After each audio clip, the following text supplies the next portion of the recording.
If you understand the whole idea of genesis, if you understand creation, if you understand that in the beginning there was nothing, and then there was only God, or the idea of God, and to the tantrics and to the ancient spiritual world, whether they are Christian, Islam, Judaism, Buddhism, these unfoldments from the divine to the gross level of experience, these unfoldments occur in certain ways.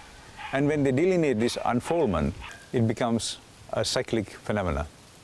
So in the case of right-hand tantras, they believe that the creative path is valid because the divine, the grace of the divine, allows us to have the world experience. And we come to this world to have this world experience. So they hold to this aspect of the metaphysics, the ideology, as valid. So they believe in the principles of karma, dharma, artha, kama. And in the left-hand path, through the left-hand path, since this has occurred, and what we are facing today is the written path. So in the written path, there is the grace of the divine, and all else makes no sense. So they observe that aspect of the divine, Shakti. Usually the creative is always explained as the feminine. So there are two aspects of the same Shakti. So these ideas, the manifestive path, gives a different practice, and the written path gives another practice. So in the right-hand tantra, because of the manifestation, because of karma, dharma, artha, kama, one accepts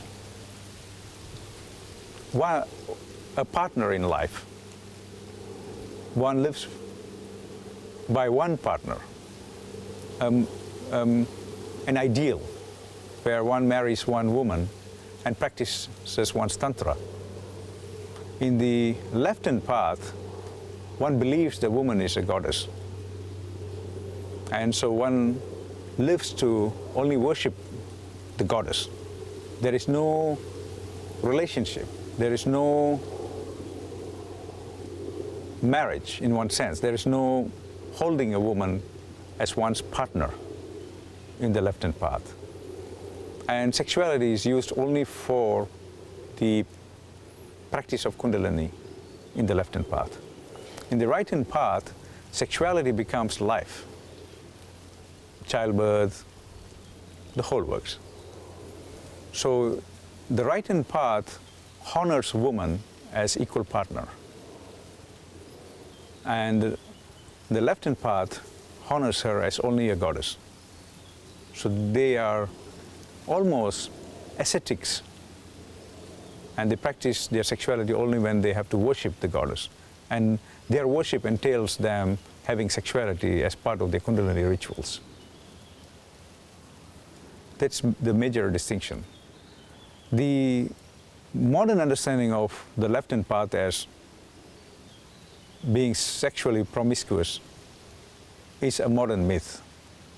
It has nothing to do with the traditional systems of Tantra in India or in Tibet. It's another prevalent myth that left-hand tantrics are black magic. Because it's actually because in the written path, the whole dissolution occurs, or potentially the dissolution is going to occur. It is said that it is dark. So from there comes the term black magic. And if you understand the Vedas,